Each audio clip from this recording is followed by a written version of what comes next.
early 30s. You've had children, grandchildren, having to cope with this? Children, mostly. It's been a few years now, so my children have moved on now, but it still has affected them. Right. Yes, they'll carry it with them. And then, in your case, younger people, this has affected them majorly too. Oh, definitely. Yes. And so this is why this really is something that's important, and it's affecting almost everyone. It affects all ages. That's and right. in different ways. Right. Because it's going to affect a little child differently than it's going to affect a grown adult, like the daughter, the son. Right. It'll affect the grandson differently. So each one has to be nurtured in a little bit different way. Right. And it's going to affect the spouse differently. Yes. Because things have happened between the spouse and that mate that even the children don't know about. Correct. Or Even though they've grown up in that house. Or you understand. Yes. And they think, Right. if you've had the experience, my children know, they know everything that's ever happened in my husband's and my life. And I'm sorry, they don't. They don't. Oh, heavens, no. They don't have a clue. Oh, No. no. No, even some of their recollections.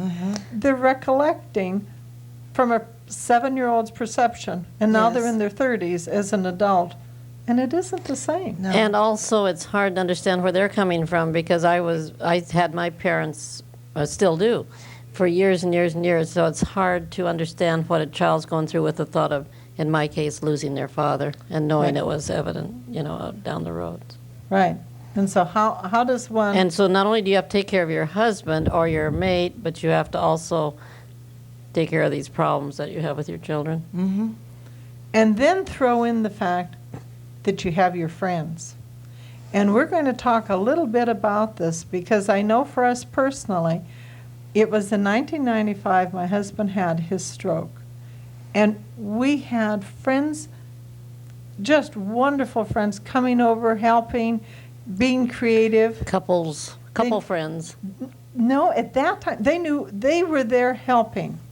Oh. But you know, strokes last. They don't get over in a short amount of time. And your friends sort of run out of ideas of what to do. In time. And in about a month to 6 weeks, and the stroke and its effect keeps going. And then, bless my husband's heart, he was really starting to get in great shape. And then the heart attacks. And now the friends don't know what to do. And so their solution is to stay away. Have you found that? Definitely. I've also found that one of the reasons they stay away is because if it's happened to you, it can happen to me. And they don't want to really face that. So it's the internalizing. Yeah, it happens to everybody else, but it doesn't come to my door. And if I stay away from it, It won't affect me. that's And I good won't even have to perception. think about it. That's It's not there. It doesn't exist. My husband was quite young when he was ill, and I particularly noticed it with people his own age, with young children, which we had at that time. Sure. They had a hard time coping with it, and I think it was from a personal aspect that they had a hard time with that. Okay. Yeah. All right. Because I realized my own mortality Yeah. when my parents and mate died. Okay. It really struck home to me. Well, Before yes. then, you just think, well, you're going to go on forever. Everything is Right. forever. Right. Nothing is forever. Everything is temporary. And Yes. it really drives that home to you. It's a very scary feeling to get over. Yes. You have to come to terms with that. And that is at all ages, isn't it? Yes. Now, this is the reason for always. And again, we're going to, in about another 15 minutes, 10 to 15 minutes, and I get teased because my 10 minutes go for however long. Forever. But we will open the line so our callers can call in because we want to hear what has happened to you personally, how you've solved some of your problems. If you are a person who has been ill, what are some of the things you wish people would do? And if you're a caregiver, if you're a friend, a lot of times people don't know what to do. I visited with, I visited with my husband today on something because we were talking about sending letters or a card and how easy it is to do it. And so I said, how many cards did you send to your cousin? And he had to think about it, but the truth was he had only sent one. And our cousin had cancer, and it's a cancer, he had to have his total tongue removed in the larynx. He could not talk. Receiving mail was of vital importance. Mm-hmm. And I have to be honest, I only sent one a month. Taking that time, and I think it's what you're saying, it wasn't just the time it took to send. It was the fact each time I did it, I had to face what to me would be a horrible, horrible experience, not being able to talk. Mm-hmm. I have to be honest, if he had a broken leg, I probably would have been able to deal with it a lot easier. And so for me, that was a really tough one. So what are some of the things we can do? And this is what Always is doing. We are coming up with ideas that are simple, friendly, user-friendly ideas for things you can do with your loved ones, with your friends, because this is when they need you, and this is when it's most uncomfortable for you to be there.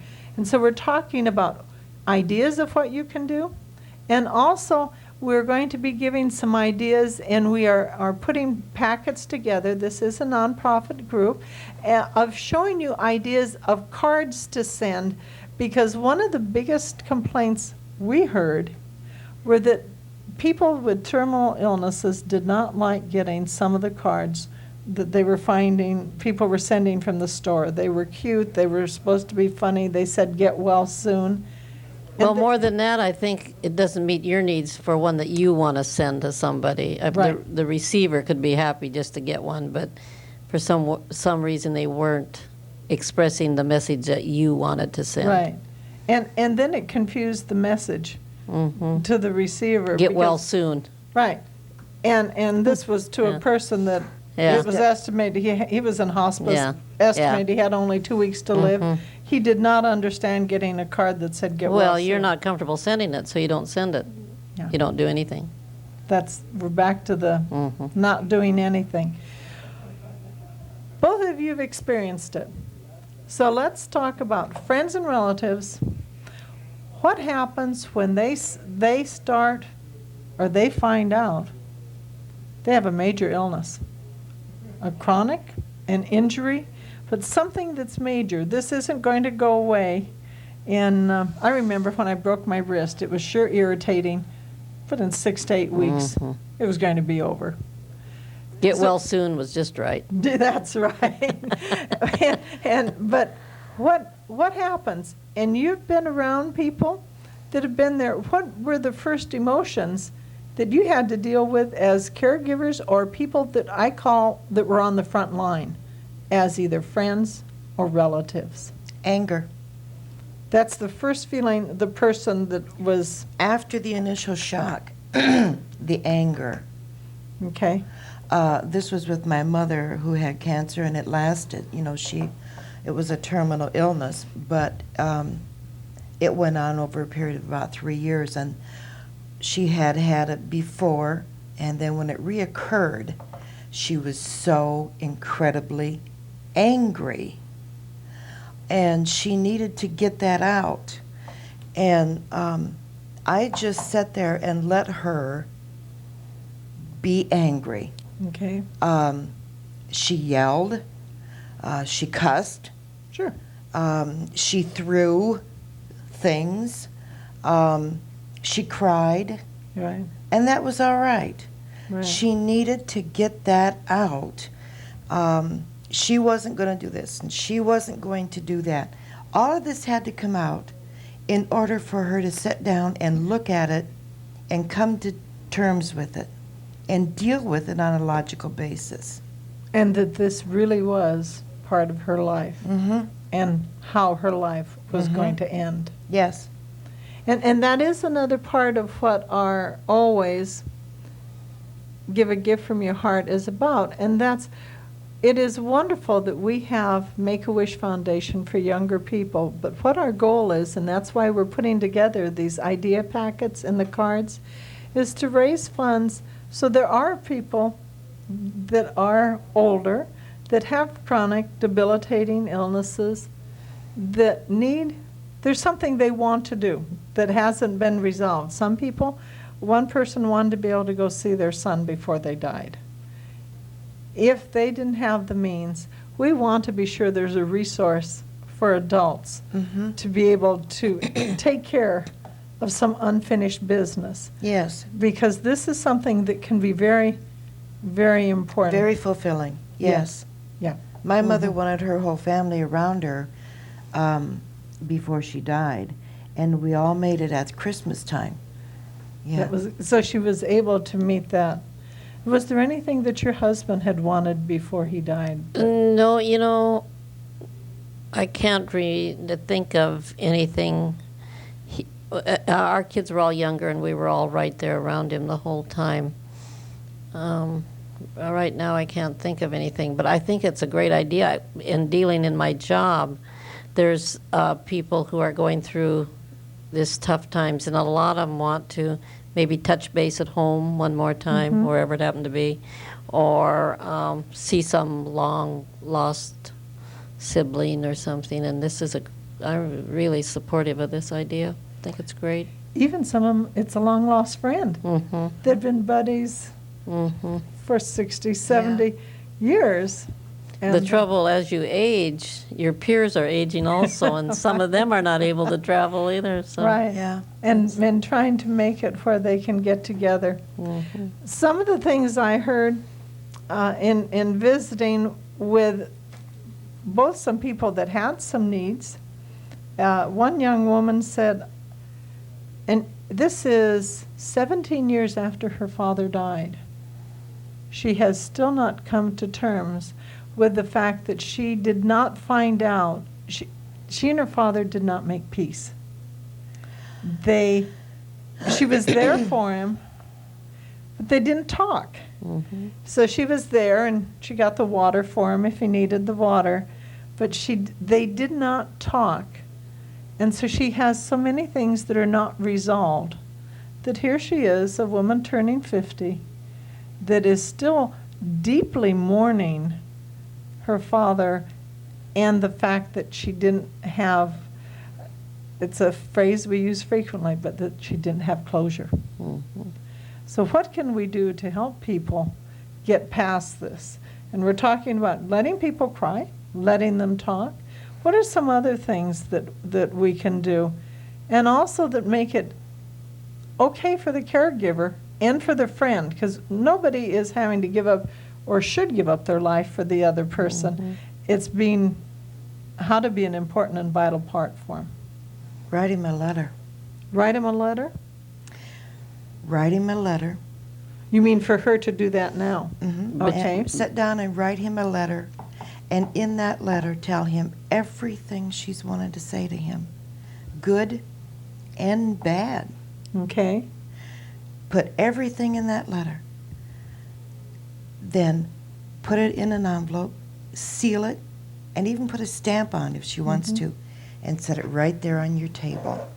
And look at that every day until you let go. And then that works. Well, that's worked for me. Okay. For a lot of things. And because it's out of your system, you said the things you need to say, and now you have to settle with that internally. Okay. Because he's not there. Yes. And yet he's there. In your mind. Yeah.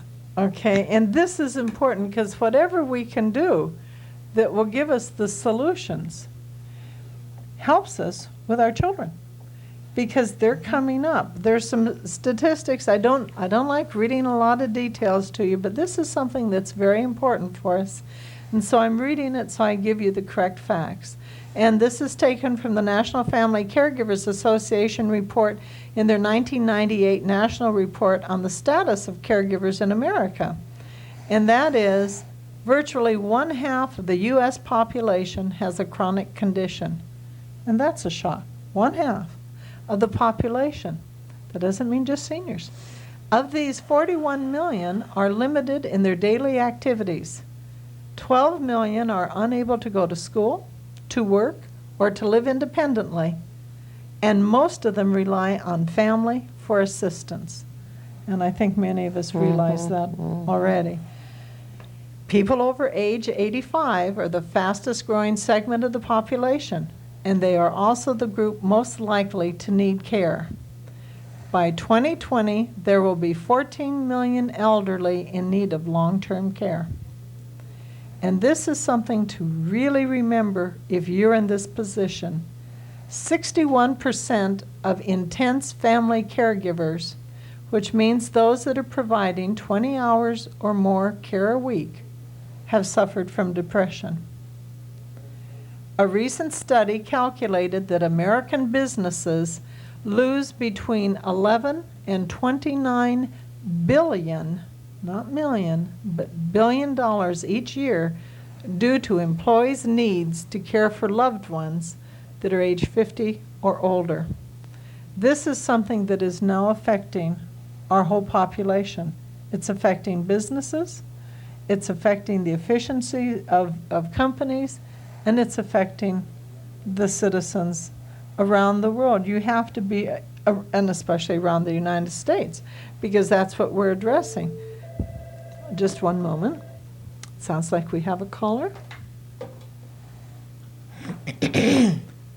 Always, do you have a question or comment? Yes, I called a few weeks ago. I'm a 15-year-old in Portland, and I called for just a general overview of what your organization does and exactly who you're affiliated with, just sort of just a general description of what you do so I could better understand the show. I'd really appreciate that. Okay. Well, I'll go ahead and answer that question off the air. Okay. Thank you. Thank you. Always is a nonprofit organization or association that is addressing, we have three goals. One is to be able to help people realize whatever their dream is, as if possible. Number 2 is to have a support group, which is that every quarterly we would be putting out a newsletter which would be supportive. It would have hints. How did you take care of such and such a problem? And then it also gives, there's humor. There's humor in illness too. It can be irritating, but there is humor in it. And so this is what Always is about. And then again, we have some items that will, we have some artists that are creating cards. And there will be 6 in each packet, and these are going to be for sale for fundraising so that we have the money to be able to be supportive for the people that have these dreams and desires and that they're able to accomplish them. And I see that on our viewing stand, I'll show you a piece of artwork right now. This one artist, her name is Janet Miller. She's an artist in Sherwood, and she's designing a series of 6. And we will be having about 4 or 5 artists that will be doing a set of 6 pictures so that we are able to put cards together that have meaning for the people that are receiving them, because it makes them feel that it truly applies to them. And so some of the phrases that we have are time for a visit, no one can take your place. This makes people feel good. They feel it's sincere, it's from their heart, and it isn't something that you were hoping to find a card that would apply, and this was the closest you could come. And then another thing, especially people that are having major illnesses, they really appreciate a card that says, knowing you're here makes each day special. They like to know that even though they're ill and you haven't seen them, that you're important to them. And I'll show you one other piece of artwork that this artist has done. And again, we will be having samples of other artwork. We're going to be discussing so many of the needs because we'll find that there's a lot of people that are in the same position that we're talking about, but that our children were in. because here's another beautiful piece of artwork. And again, there are a number of them. There's a total of 6, and each packet will have 6. And each one is personalized for what the people would be doing for this specific person. If you want more information on Always, in just a second, I'm going to put up the sign that would give you that information. It's the same as the sign at front, and it says, Always, when words fail, give a gift from your heart, but have a paper and pen ready, because there's a phone number for more information. And that is 503-538-7727. Because this is nonprofit, we are a small staff, so if you aren't able to get through, be sure and leave a message, your phone number, and what it is you want to share. If you want to share a story, you want to share ideas, or you want more information, then for heaven's sakes, let us know, and then we'll be very happy to be able to get that information to you. So anyhow, if you want to reach Always, the phone number is 538-7727. Now, Barbara, what are some other things that you have? We were talking about some of the seniors that were at your location. They like people to come out and have dinner with them. Yes, yes, they feel very isolated. It depends, I suppose, on the caregiver. I have more contact with the caregiver because they are, we try real hard to get them out to our center so that they can have a day away and participate in some of our activities. There are agencies I'm from McMinnville, and there are agencies in McMinnville that will send out somebody to help with the caregiving so that they can have some free time to get away.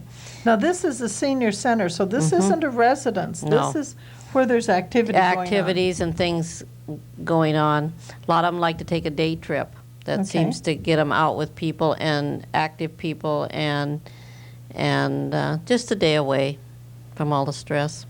And that's sort of good for not only the caregiver, but it's good for the person that's a recipient. They need a break, don't they? Yes, and even the, I don't know if you'd call it patient or the person that is ill, all our trips and tours go at a slower pace, and lots of times they're always invited, and lots of times they join us. We all help with them, and it's a very pleasant experience for them. Now, when you were going through this, and I'm going to ask this of you, Marlene, as the caregiver with your mom, ever feel any frustration? Oh. Ever want to pull your hair out? Oh, yes. Ever feel any anger? Oh, yes. And then did any of that cause any feelings of guilt, and how did you get over it? Yes, it did, because I felt like after a while, it went for as long as it was going on, I felt like I was drowning. I felt like I was dying, inch by inch, right along with her. Right. And it got to the point where I had to move away in order to save our relationship, because we were just arguing. Yeah. The burden got to be so heavy that I couldn't deal with it on a rational basis. I see. And so I moved away. I moved about 2 hours away from her. And I would go down every weekend. And that saved our relationship, because during the week I could feel life around me again. Right. And I knew that there was life out there besides cancer. And then on the weekends I could go down and I could do things with her, and I could cry with her, and I could deal with whatever she was going through at the time. But I saw my mother go through pain that was so tremendously engulfing that when I walked up to her and touched her and said her name, all she could do was slowly turn and look at me in a dazed state. She couldn't even hardly recognize me. And so these are the things that you're dealing with, and it takes its toll. It takes its toll on both right. people. Now, you must remember they're the one dying. Were there good times? Were there happy times? Oh, golly, yes. We went shopping one time, and Mother was getting used to using the electric go-kart in the stores. She mowed down a couple racks of clothes and got buried underneath them, and I had to laugh. I mean, she's laughing. She's at the bottom of this pile, and she's laughing, and so am I, you know. Right. But, oh yeah, you have things like that you can have fun too. Right. So it isn't always, it's always there, but there can be bright moments. Yes. And you can, Special moments. really Yes. special Yeah, ones. real special. Oh yeah, we've had times when we went to a restaurant and Mother ended up running in the bathroom and throwing up. She got sick because she had Sure. had a treatment or something, and then we've gone through times when she'll get in that go-kart in the store and she'll just about mow somebody down. And, you know, we went shopping for wigs because she was losing her hair, and she played Lady Godiva with this one long wig. And, Yeah. and we had fun trying on all different kinds of colors on her, you know, and different lengths and so forth. So, Right. yeah, there is fun time. Not everybody has the option to move away. No. You were not lucky, but I mean, that was an No, they option don't. you had. There's some people that don't have that. No. And so then you have to try and find, and this is something that I found for me, I would allow myself to be isolated. And especially after my husband had, and because we're from the Portland area, even though we don't live here now, but we worked here for over 30 years, people that know my husband, he has a wonderful sense of humor. He's a terrific person, absolutely delightful. And now, when he had the stroke, he was helpless, and he didn't take it graciously. He had been healthy all the years of his life, and now to have this was an affront. But we had agreed that I would be his caregiver, and now he couldn't talk.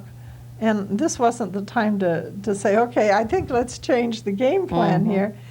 And what happened for me is I was so frustrated that I yelled help.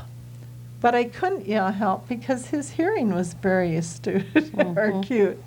And so I wrote it really big on a piece of paper just to release my frustrations. And doing that, I had to laugh at myself. I mean, you don't usually yell on a piece of paper. But I also realized it was time for me to try and learn more about the illness. What could I do, and what were my limitations? Because for me was the hard part, to find out I had limitations. And as he's having some of these other problems, the other thing that's difficult is, yes, there's this stringent diet, and yes, there's this and there's that. And you know, sometimes the diet isn't the most important part. No. Yeah. And that was hard to, you want to follow this diet, and we always have to go back to quality. Is he really enjoying, he loves his peanut butter, loves this, loves that, and take all of them away. What is it that he has left that he gets to do? And so that was something. Did you have a hard time adjusting to him not being this vibrant person that you had been married to for years? Yeah. Did you have a hard time? I did too. Yeah. He was fun. He had a dry humor, dry wit. It was fun not knowing for sure what was going to be said, and we had worked together for so many years. We'd spend 24 hours together, maybe weeks at a time, and now he wasn't able to visit. Yeah. He was too tired. And yes, my buddy, my friend, Yeah.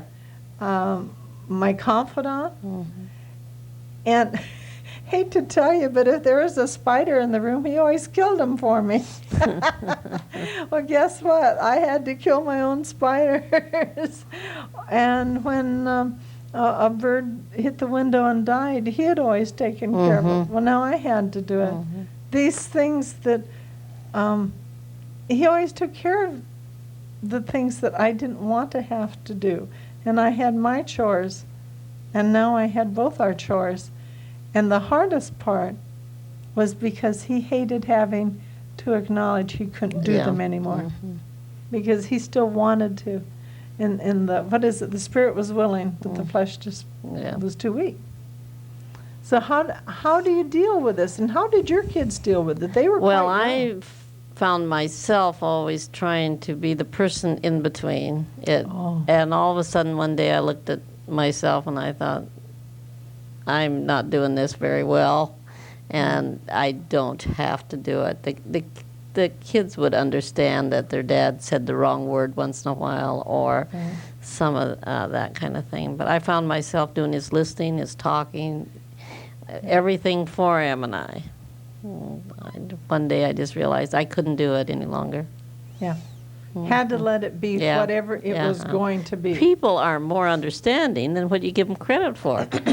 You know, friends, people do understand. You know, instead of Right. me having to be the buffer all the time. You don't have to. Yeah, I didn't go through any of that with my husband and with my mother. They were both very active and independent right up until my husband was, until the day he died. Well, he was here 1 minute and dead the next, literally. It was a sudden Literally, type within death. 20 minutes. I mean, he Right. went out to do some chores, and I found him dead. 20 minutes later, it was like, you know. Right. And my mother was active right up until the day before she died. So